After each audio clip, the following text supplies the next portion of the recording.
tangled web of secrets. I never imagined that my relationship with my mother-in-law, Laura, would become so complicated. It started innocently enough, but soon spiraled into something that could destroy everything I hold dear. I married my wife, Emma, 5 years ago. We were young and in love, and our life seemed perfect. Emma's family welcomed me with open arms except for Laura. Laura is a beautiful woman in her late 40s, with a grace that turned heads wherever she went.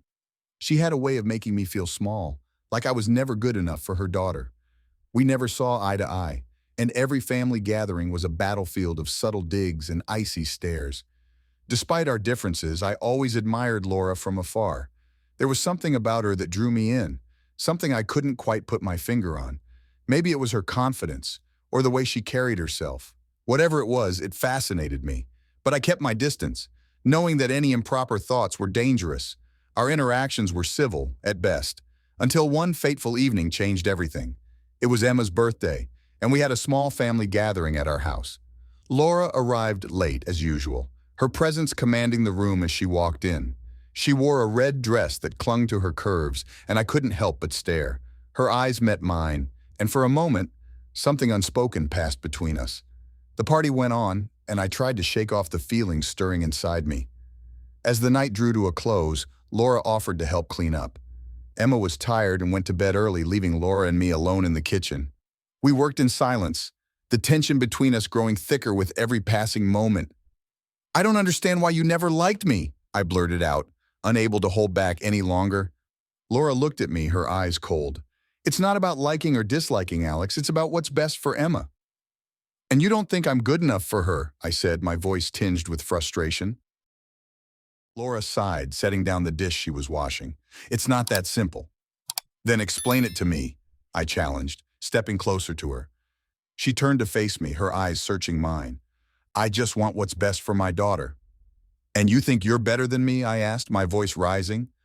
Laura's expression softened, and for the first time I saw vulnerability in her eyes. "It's not about being better. It's about being right for her." We stood there, inches apart, the air between us charged with unspoken emotions. In that moment, something shifted. The animosity that had defined our relationship melted away, replaced by a different kind of tension. Before I knew what was happening, Laura reached up and cupped my face in her hands. Her touch was gentle, her fingers cool against my skin. "Alex," she whispered, her voice trembling, "this is wrong." But neither of us moved. We were caught in a moment of weakness, drawn together by a force we couldn't resist. I leaned in, my lips brushing against hers. The kiss was tentative at first, but quickly deepened as our desire took over. My hands found her waist, pulling her closer. Laura responded, her body pressing against mine. We lost ourselves in the kiss, our need for each other overpowering any sense of right or wrong. In that instant, nothing else mattered but the connection between us. When we finally pulled away, both of us were breathless. Laura's eyes were wide with shock, her lips swollen from the kiss. "We can't do this," she said, her voice barely a whisper. "I know," I replied, but even as I said the words, I knew they were a lie. The attraction between us was undeniable, and now that we had crossed that line, there was no going back. Laura took a step back, putting distance between us. "This has to end, Alex, for Emma's sake."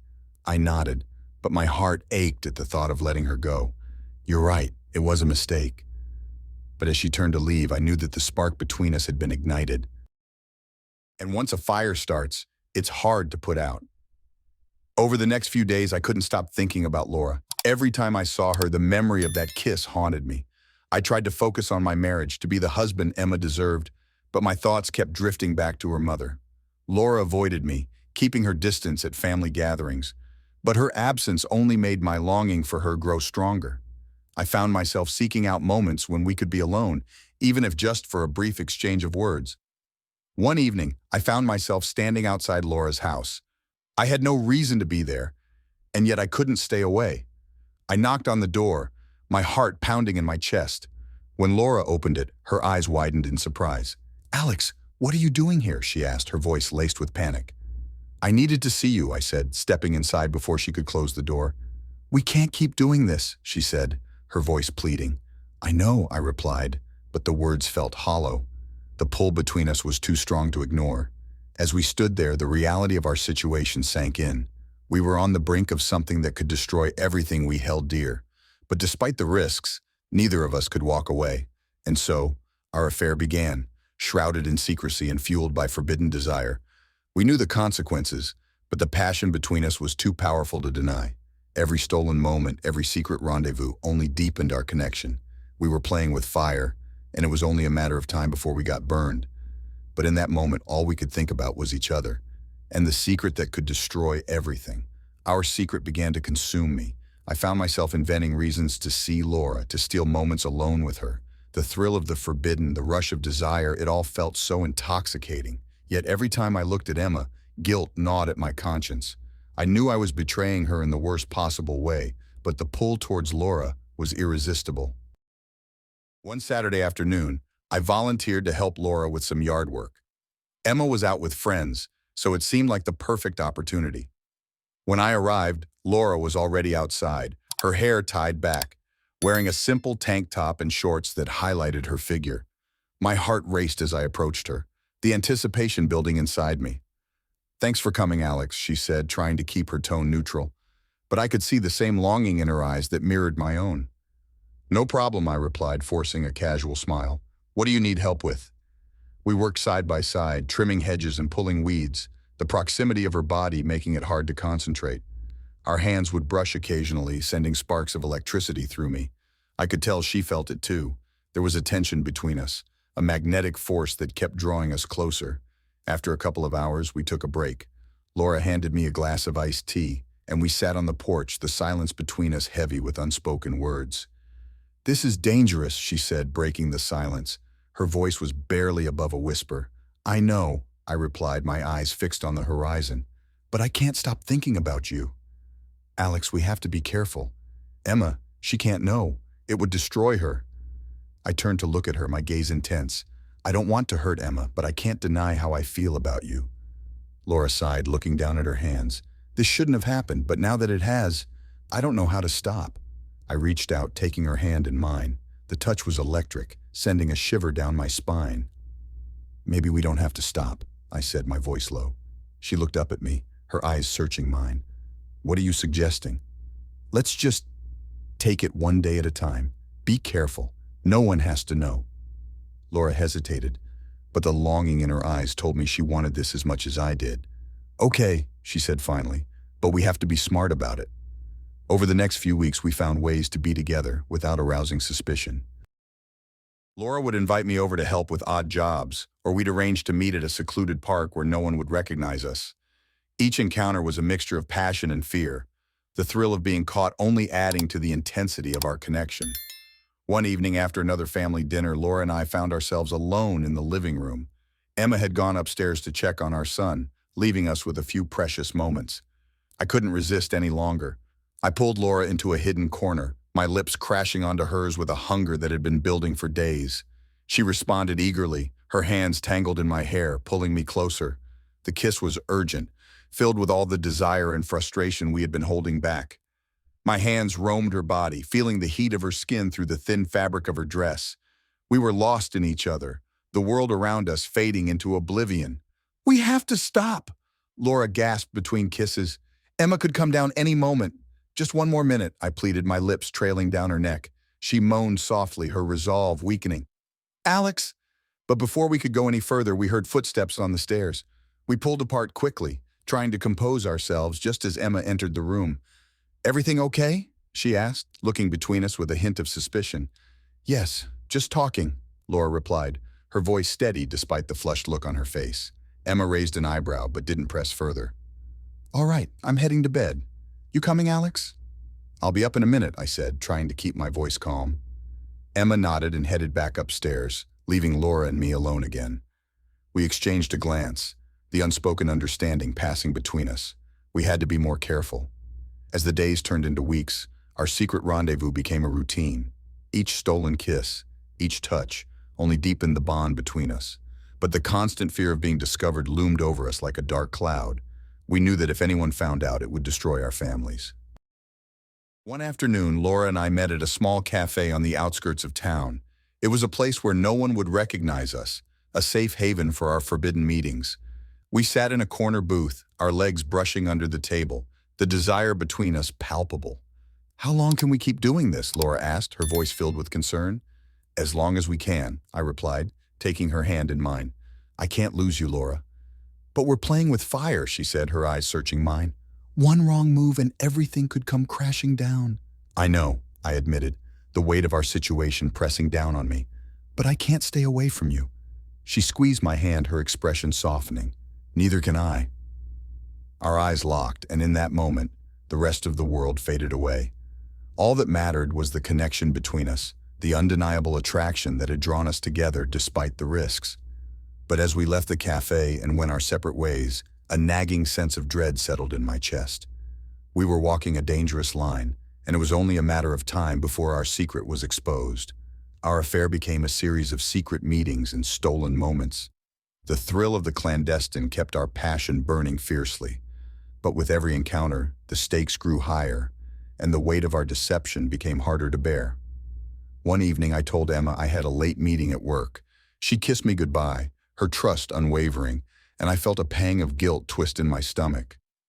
I drove to Laura's house, my heart racing with anticipation. When she opened the door, the sight of her took my breath away. She wore a simple dress, but it clung to her curves in a way that made my pulse quicken. "Come in," she said softly, her eyes filled with longing. I stepped inside, closing the door behind me. We stood in the hallway for a moment, the tension between us electric. Then, unable to resist any longer, I pulled her into my arms, our lips meeting in a searing kiss. It was a kiss of desperation, of unspoken fears and desires. We moved to the living room, our hands exploring each other's bodies with a hunger that had been building for days. Every touch, every kiss was a reminder of the forbidden nature of our relationship. And yet, it was that very danger that made it so intoxicating. As we lay on the couch, our breathing heavy, Laura looked at me with a mixture of fear and desire. "Alex, we have to be more careful. Someone could find out." "I know," I replied, brushing a strand of hair from her face, "but I can't stop." She sighed, her fingers tracing patterns on my chest. "Neither can I, but we have to find a way to keep this hidden." We spent the next few weeks perfecting our deception. We used burner phones to communicate, always careful to delete our messages. Our meetings became more sporadic, always in places where we wouldn't be recognized. But no matter how careful we were, the constant fear of discovery lingered. One afternoon, Laura suggested we meet at a secluded cabin her family owned. It was a perfect hideaway, far from prying eyes. When I arrived, the sight of her waiting for me, her face lit up with a smile, made all the risks worthwhile. Inside the cabin, we were free to express our passion without fear. We spent hours lost in each other, exploring the depths of our desire. Every kiss, every touch, felt like a promise, a reaffirmation of the connection that bound us together. As the sun set, we lay in each other's arms, a contented silence settling over us. "What are we going to do, Alex?" Laura asked, her voice filled with uncertainty. "I don't know," I admitted, my fingers trailing down her arm, "but I know I don't want to lose you." She sighed, resting her head on my chest. "I don't want to lose you either, but this can't go on forever." "I know," I said, the weight of our situation pressing down on me. "We'll figure something out." But even as I said the words, I knew that there were no easy answers. Our affair was built on a foundation of lies, and it was only a matter of time before it came crashing down. The next few weeks were a blur of stolen moments and whispered promises. We continued to meet in secret, our passion burning brighter with each encounter. But the constant fear of discovery loomed over us, a dark cloud that threatened to destroy everything. One evening, Emma mentioned that her mother seemed happier lately. "She's been smiling a lot more. It's nice to see her in such a good mood." I forced a smile, my heart pounding in my chest. "That's great," I said, trying to keep my voice steady. Emma nodded, a contented smile on her face. "Yeah, it is. Maybe she's seeing someone." The word sent a jolt of fear through me. If Emma started suspecting anything, our secret would be exposed. I had to be even more careful. Our next meeting was at the cabin again. We both needed the sanctuary it provided, a place where we could be ourselves without fear. As we lay in each other's arms, Laura looked at me, her eyes filled with worry. "Emma thinks I'm seeing someone," she said, her voice trembling. "What did you tell her?" I asked, my heart racing. "I just laughed it off, but we need to be more careful." I nodded, the reality of our situation sinking in. "I know, we'll figure something out." But as we left the cabin, a sense of foreboding settled over me. We were playing a dangerous game, and it was only a matter of time before someone got hurt. Despite our best efforts, the cracks in our deception began to show. Emma grew more suspicious, her questions more pointed. I could see the doubt in her eyes, and it tore me apart. I loved her, but my desire for Laura was a fire that couldn't be extinguished. One afternoon, I met Laura at a park. We sat on a bench, our hands intertwined, and the weight of our secret pressing down on us. "We can't keep doing this," Laura said, her voice filled with resignation. "I know," I replied, my heart aching at the thought of losing her. "But I can't stay away from you," she said, her eyes pleading. "Neither can I said, squeezing her hand. "We'll find a way." But as we kissed, the fear of discovery lingered in the back of my mind. We were on borrowed time, and I knew that our secret was a ticking time bomb, ready to explode. And when it did, the fallout would be devastating. The tension in the air was palpable, a constant reminder that our affair was a house of cards teetering on the edge of collapse. Every stolen moment, every clandestine meeting was a gamble with our lives and the lives of those we loved. One evening, Emma's company hosted a charity gala, and we were all expected to attend. Laura would be there too, along with Emma's father, David. As we dressed for the event, I could see the excitement in Emma's eyes. She looked stunning in her evening gown, and I couldn't help but feel a pang of guilt.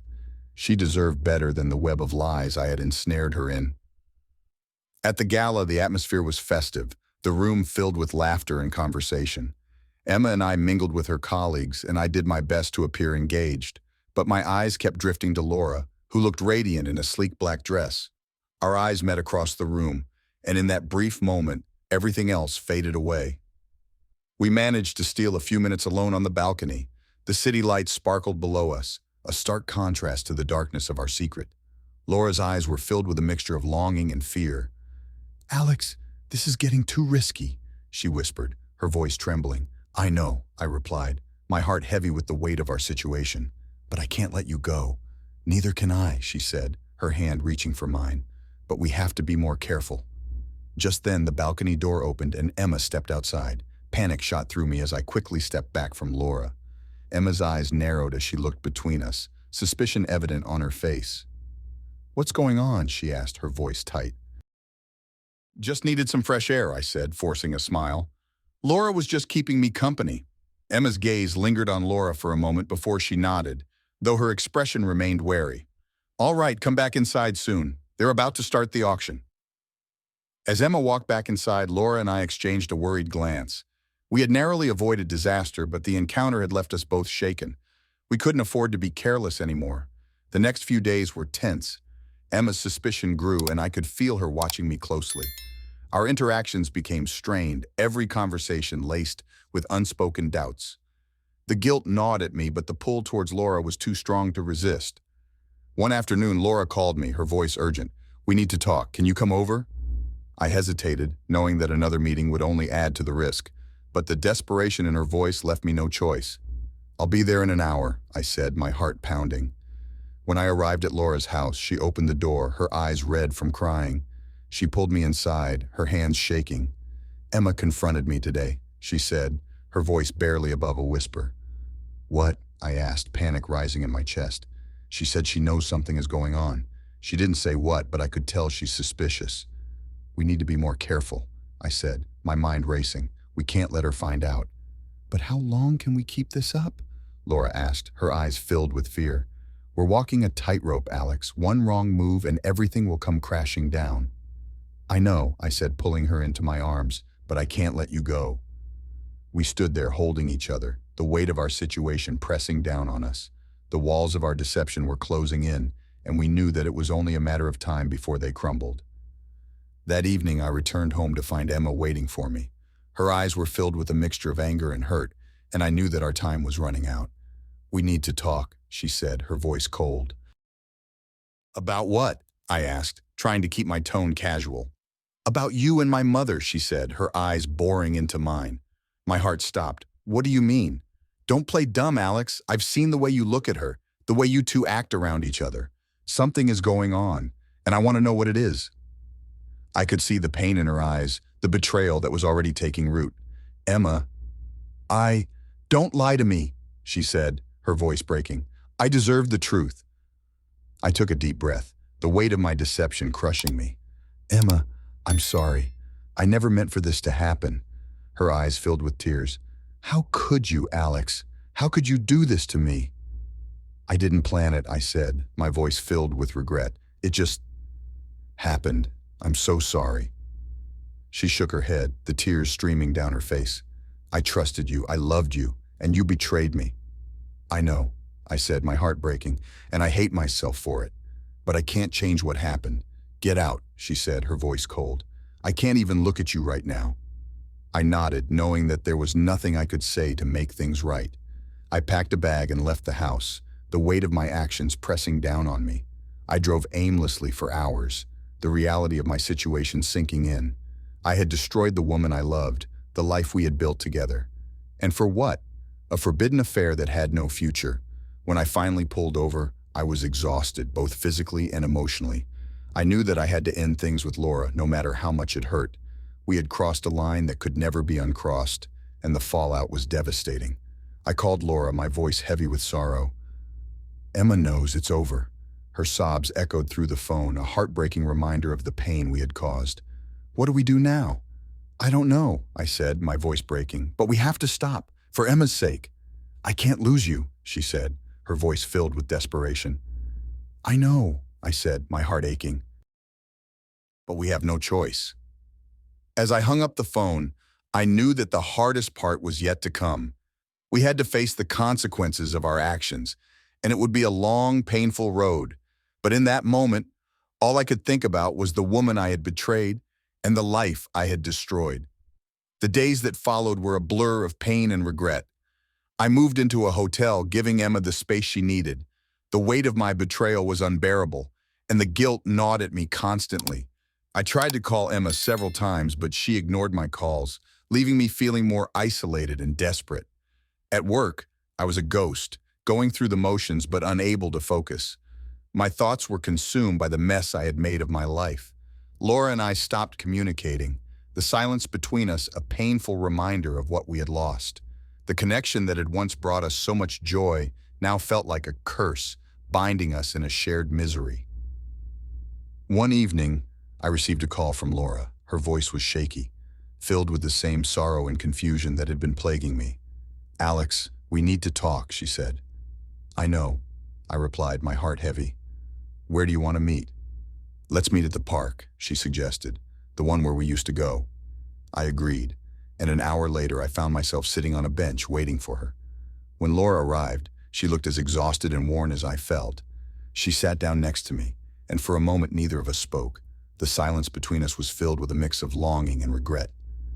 I miss you, she said finally, her voice barely above a whisper. I miss you too, I replied, my eyes fixed on the ground. But this can't go on. Laura nodded, tears filling her eyes. I know, we've hurt too many people. We sat in silence for a while, the weight of our actions pressing down on us. What do we do now? She asked, her voice trembling. We have to end this, I said, the words tasting bitter in my mouth, for Emma's sake and for ours. Laura took a deep breath, wiping away her tears. I hate that it has to be this way.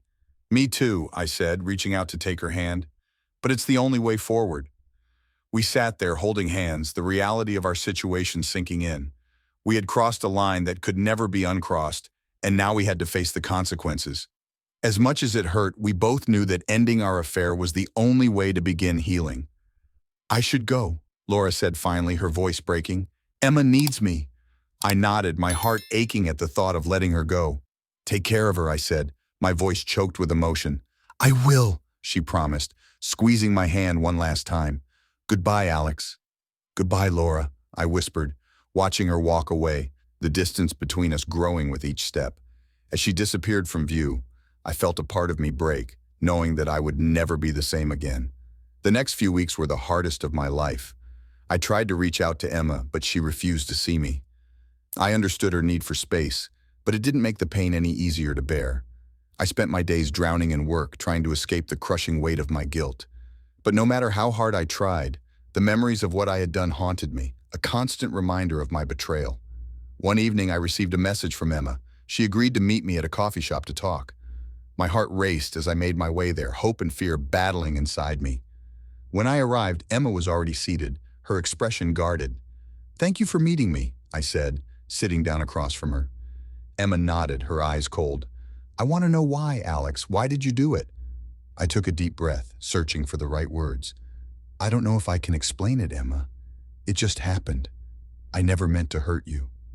"But you did," she said, her voice shaking. "You broke my heart, Alex. You betrayed me in the worst way possible." "I know," I said, my voice filled with regret, "and I hate myself for it. If I could take it back, I would." Emma looked at me, her eyes filled with pain. "Do you still love her?" "No," I said quickly. "What Laura and I had, it was a mistake. A terrible mistake. I love you, Emma. I always have." She shook her head, tears spilling down her cheeks. "How can I believe that, Alex, after everything you've done?" "I don't expect you to forgive me," I said, my voice breaking. "But I want to make things right. I want to be there for you to help you heal, if you'll let me." Emma was silent for a long time, her eyes searching mine. "I don't know if I can ever trust you again," she said finally. "I understand," I said, my heart aching, "but I'll do whatever it takes to earn back your trust." She looked away, her expression unreadable. "I need time, Alex. Time to figure out if I can ever forgive you." "I'll give you all the time you need," I promised, my voice filled with sincerity. "Just know that I'll be here, waiting for you." Emma stood up, her eyes filled with a mixture of sadness and determination. "I need to go. I can't do this right now." I nodded, watching her walk away, my heart breaking all over again. As she disappeared from view, I realized that the road to redemption would be long and difficult. But I was determined to do whatever it took to make things right, to earn back the love and trust of the woman I had betrayed. The following days were a struggle. I focused on work, trying to rebuild my life piece by piece. I attended therapy sessions, hoping to understand why I had allowed myself to be drawn into an affair that had nearly destroyed everything I held dear. Each session was a painful reminder of my mistakes, but it was a necessary step towards healing. Emma and I communicated sporadically, her messages brief and guarded. I knew that regaining her trust would take time, and I was prepared to wait. The love I felt for her was stronger than ever, and I was determined to prove that I could be the man she deserved. One afternoon, I received a message from Laura. It was a simple note, expressing her hope that we could both find peace and move forward. Her words were kind, but they also carried the weight of finality. It was clear that she was ready to let go and focus on rebuilding her relationship with Emma. I replied, wishing her the best and thanking her for the times we had shared, despite the pain they had caused. It was a bittersweet moment, but it also felt like a step towards closure. As the weeks turned into months, the pain began to dull, replaced by a determination to rebuild my life. Emma and I continued to communicate, our conversations slowly growing longer and more meaningful. The road to redemption was long, but I was ready to walk it, one step at a time. Months turned into a year, and the slow, painful process of rebuilding trust and mending broken hearts continued. Emma and I took tentative steps toward reconciliation, each day a small victory in our journey. The scars of betrayal were still there, but they were beginning to heal. Our therapy sessions, both individual and together, helped us confront the underlying issues that had led to our fractured relationship. We talked about the affair openly, dissecting the reasons behind it, the emotions that had fueled it, and the damage it had caused. It was an excruciating process, but it was necessary for our healing. One sunny afternoon, Emma and I decided to take a walk in the park. It was a place filled with memories, both good and bad, and we wanted to create new, positive ones. We strolled hand in hand, the silence between us comfortable, filled with the unspoken promise of a fresh start. "I've been thinking a lot," Emma said finally, breaking the silence. "About us, about the future." I squeezed her hand gently. "Me too. I know I've hurt you deeply, and I don't expect forgiveness to come easily, but I'm willing to work for it every day." She looked at me, her eyes filled with a mixture of sadness and hope. "I see the effort you've been putting in, Alex, and I appreciate it. But I need to know that we're building something stronger than what we had before." "We are," I said, my voice steady. "We're building something based on honesty, respect, and a deeper understanding of each other." Emma nodded, a small smile playing on her lips. "I want to believe that. I want to believe in us again." As we continued our walk, I felt a sense of cautious optimism. The road ahead was still uncertain, but for the first time in a long while, it felt navigable. We had faced the worst and were still standing, ready to rebuild our lives together. Back at home, we settled into a new routine. We cooked meals together, spent evenings talking about our days, and slowly rediscovered the joy of each other's company. The trust was being rebuilt, brick by brick, and with each passing day, the foundation grew stronger. One evening, as we sat on the couch, Emma turned to me, her expression serious. "There's something I need to ask you." "Anything," I replied, my heart pounding. "Do you still have feelings for my mother?" she asked, her eyes searching mine for the truth. "No," I said firmly. "What happened between Laura and me was a mistake, driven by confusion and a moment of weakness. My feelings for her are over. My heart belongs to you, Emma." She studied me for a moment, then nodded, seeming to accept my words. I needed to hear that, thank you. In the months that followed, our relationship continued to heal. Laura and I maintained a respectful distance, our interactions limited to family gatherings where the focus was on Emma and our son. It was awkward at first, but over time the tension eased, replaced by a mutual understanding that the past was behind us. Emma and I decided to renew our vows in a small, intimate ceremony. It was a chance to start fresh, to reaffirm our commitment to each other in the presence of those we loved. On the day of the ceremony, as I stood before Emma, looking into her eyes, I felt a profound sense of gratitude. "Emma, I stand here today with a heart full of love and a renewed commitment to you," I said, my voice steady despite the emotion welling up inside me. "I promise to be honest, faithful, and to cherish you every day. Thank you for giving me another chance. I love you more than words can express." Tears glistened in Emma's eyes as she responded. "Alex, we've been through so much, but we've come out stronger. I promise to continue building a future with you based on trust, love, and understanding. I love you." As we exchanged rings, sealing our vows with a kiss, I felt a sense of peace wash over me. We had weathered the storm and emerged stronger on the other side. The future, once clouded by uncertainty, now seemed bright and filled with promise. In the days and weeks that followed, life returned to a new normal. We continued to work on our relationship, understanding that healing was an ongoing process. There were still moments of doubt and pain, but they were overshadowed by the love and commitment we shared. One evening, as we sat on the porch watching the sunset, Emma leaned her head on my shoulder. "I'm glad we found our way back to each other," she said softly. "Me too," I replied, wrapping my arm around her. "Thank you for giving us a second chance." She smiled, a genuine, heartfelt smile that filled me with warmth. "We're stronger together, Alex, and we'll keep getting stronger." As the sun dipped below the horizon, casting a golden glow over the world, I felt a profound sense of contentment.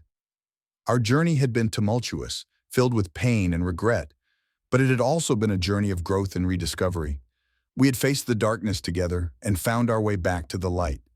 And as we sat there, basking in the quiet peace of the evening, I knew that no matter what the future held, we would face it together hand in hand, ready to conquer whatever challenges came our way. Our love had been tested and had emerged stronger, a testament to the resilience of the human heart and the power of forgiveness. In that moment, I realized that the greatest strength came from the willingness to confront our mistakes, to learn from them, and to move forward with a renewed sense of purpose and love. And with Emma by my side, I felt ready to embrace the future, confident that our love would guide us through whatever lay ahead.